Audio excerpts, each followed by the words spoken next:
Exhibition ഗ്രൗണ്ടിലെ യന്ത്രഊഞ്ഞാൽ നമ്മളെല്ലാവരും കണ്ടിട്ടുണ്ട്. ഒരു വലിയ വൃത്താകൃതിയിലുള്ള യന്ത്രഊഞ്ഞാൽ, അതിൽ നിരവധി സീറ്റുകൾ, ആ സീറ്റുകളിലിരിക്കുന്ന ആളുകൾ, ചിലർ നല്ല ഭയപ്പാടിലായിരിക്കും, ചിലർക്കെല്ലാം ഒരു തമാശയാണ്, ചിലർ ആകാംക്ഷയോടു കൂടിയാണ് ഇരിക്കുന്നത്, ചിലർ സംസാരിക്കുന്നു, ചിലർ ചിരിക്കുന്നു, ചിലർ കരയാൻ വെമ്പി നിൽക്കുന്നു. ഇങ്ങനെ വിവിധ ഭാവങ്ങളോടുകൂടി ആളുകൾ തങ്ങളുടെ സീറ്റിലിരിക്കുകയാണ്. എല്ലാവരും ഇരുന്നു കഴിയുമ്പോൾ ആ യന്ത്ര ഊഞ്ഞാൽ പ്രവർത്തിക്കാൻ ആരംഭിക്കുന്നു. ഒരു ഓപ്പറേറ്റർ അത് പ്രവർത്തിപ്പിക്കുന്നു. ഉടനെ തന്നെ അതിന് സ്പീഡ് കൂടുന്നതോടുകൂടി അതിലിരിക്കുന്നവരെല്ലാം വ്യത്യസ്തമായ വികാരങ്ങളോടുകൂടി അതിൻ്റെ ആ കറക്കത്തിൽ പങ്കാളികളാവുകയാണ്.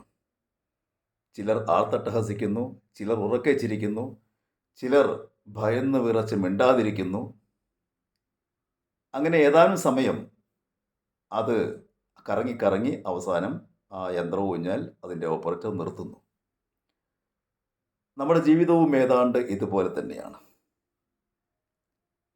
യന്ത്രഊഞ്ഞാൽ പ്രവർത്തിപ്പിക്കുന്നത് പുറമേയുള്ളൊരു ഓപ്പറേറ്റർ ആണെങ്കിൽ, നമ്മുടെ ജീവിതം പ്രവർത്തിപ്പിക്കുന്നത് നമ്മുടെ ഉള്ളിൽ തന്നെയുള്ളൊരു ഓപ്പറേറ്റർ ആണെന്ന് മാത്രം. ഈ അർത്ഥം വരുന്ന ഒരു ഭഗവത്ഗീത ശ്ലോകമുണ്ട്. അവസാന അധ്യായത്തിൽ 61 ശ്ലോകം. ഈശ്വര സർവഭൂതാനാം ഹൃദയേശർജുന തിഷ്ഠതി ഭ്രാമയാൻ സർവഭൂതാനി യന്ത്രരൂഢാനി മായയാ. ഈശ്വരൻ തൻ്റെ മായാശക്തി കൊണ്ട്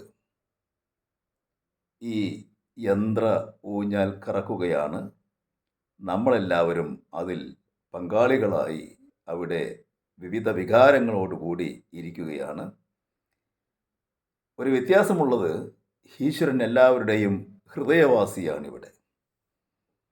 ഹൃദയവാസിയായ ഈശ്വരൻ തൻ്റെ മായാശക്തി കൊണ്ട് ഇതെല്ലാം ഈ ലോകത്തെ പ്രവർത്തിപ്പിച്ചു കൊണ്ടിരിക്കുന്നു. അതിൻ്റെ ആ മായയ്ക്ക് അധീനമായിക്കൊണ്ട് നമ്മളെല്ലാം ഓരോരോ പ്രവർത്തനങ്ങളിൽ ഏർപ്പെട്ടുകൊണ്ടിരിക്കുന്നു. അവസാനം നമ്മുടെ സമയം കഴിയുമ്പോൾ ആ യന്ത്രം നിൽക്കുകയും നമ്മൾ അതിൽ നിന്ന് പുറത്തേക്ക് വരികയും ചെയ്യുന്നു. ഈശ്വരൻ പുറത്തുള്ള ഒരു വ്യക്തിയല്ല ഇവിടെ. ഈശ്വരൻ നമ്മുടെ അകത്തുള്ള ഒരു ചൈതന്യമാണ്, ഒരു തത്വമാണ്, ഒരു സത്യമാണ്.